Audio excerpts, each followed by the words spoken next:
हाय guys, मैं Niruben Kambli America से। How are you? I am good, you all good. आप अपने परिवार के साथ बहुत मज़े ले रहे होंगे। आज मैं एक बात कहना चाहती हूँ कि पिता की संपत्ति में पुत्री का हिस्सा, आप सब क्या कहते हो? होना चाहिए ना या नहीं होना चाहिए? क्योंकि बरसों से, नहीं तो सालों से, जब से सृष्टि शायद हुई उस टाइम से अ, बच्ची को पिता की संपत्ति में कुछ भी नहीं मिलता था। आज मैं बीच में एक बात बता देती हूँ। आज सरकार ने भी वो लो लेके स्त्री को पिता की संपत्ति में हिस्सा दिलवाया है। मैं ये सरकार की ये लो लाने की बात को बहुत बहुत बधाई देती हूँ, सराहना देती हूँ। क्योंकि कोई एक स्त्री की ये बात नहीं है, पूरी स्त्री समाज की बात है। पुरुष कमा के घर में ले आते थे, सारे जो धन संपत्ति है ना पुरुष के हाथ में ही रहती थी, और स्त्री तो ओनली घर को संभालो, बच्चों पैदा करो, और बच्चों को पालने में ही उसका टाइम जाता था। और स्त्री जो खुद घर देखती थी, बच्चे को पालना वो आसान बात नहीं थी, मगर उसकी कोई भी प्रोडक्टिविटी को कभी भी किसी ने उसको ध्यान नहीं दिया। फिर भी बोलते तो घर में है, क्या कर रही है, ये सब मिलता था। और बहुत सारी जो चीज़ें हैं वो स्त्री को बहुत ज़्यादा झेलना पड़ता था। क्योंकि जो स्त्री आर्थिक रीते मजबूत हो जाती है तो वो अपने हाथ में नहीं रहेगी।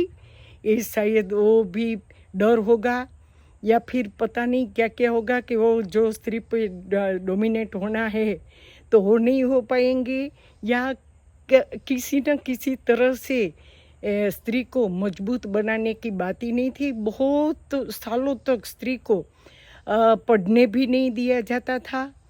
ये सारी चीज़ की वजह से ये स्त्री हमेशा लगता था कि वो वीक है, वो नहीं संभाल पाती है। जब भी वो छोटी बच्ची होती है तब वो अपने भाई पिता की नज़रों से वो जीती है। उसको कोई भी फ्रीडम नहीं थी कि वो कुछ आज़ादी से जिए। थोड़ी समझ आए ना आए तब तक उसको शादी कर देते थे। शादी के बाद पति की नज़रों से जीना पड़ता था। जो पति कहे वही, और सिखाया जाता था कि पति ही परमेश्वर है, तो उसके हिसाब से वो जीती थी। सास ससुर के आगे वो उसकी एक भी नहीं चलती थी। और उसे वो भी सिखाया जाता था कि जब वो ओल्ड एज हो जाए तब वो पुत्र के हाथ के नीचे जीती थी। और बहुत हर तीन जो उसकी अवस्था आती थी, वो तीनों अवस्था में स्त्री की हालत ज़्यादातर दयनीय रहती थी, और उसे कुछ कहने का या उसकी बात रखने का कोई वो मूल्य नहीं था। अगर शादी के बाद ससुराल में कुछ भी प्रकार का दुख हो या उसको झेलने की ही सलाह दी जाती थी कि कल अच्छा हो जाएगा, अब जो तेरा है वो वहीं पे ही है। और कभी कभार हो मैके में आती है तो भाई भाभी या माँ बाप को भी अच्छा नहीं लगता था, और वो उसको बोझ लगता था। क्योंकि स्त्री की जो लाचारी थी, क्योंकि वो आर्थिक फ्रीडम नहीं थी उसके पास, और ना उसे समझ थी कि ना वो कुछ काम करने के स्थिति में थी। उसकी कैपेबिलिटी ऐसी नहीं बनाई थी कि वो कुछ जाके काम करके अपने आप को फ्रीडम कर सके। उसकी लाचारी का लाभ तीनों मिलके लेते थे।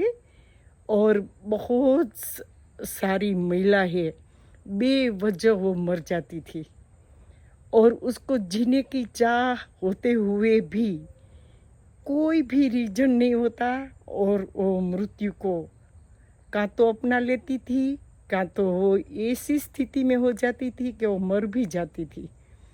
ऐसी दयनीय स्थिति बहुत बहुत बहनों ने ये सारी चीज़ें सही सही है। बहुत ज़्यादा वक्त नहीं गया है, मान लो कि अभी 20-25 साल पहले की महिला की यही स्थिति थी, मगर आज जो सरकार ने पितृ मिल्कत में भी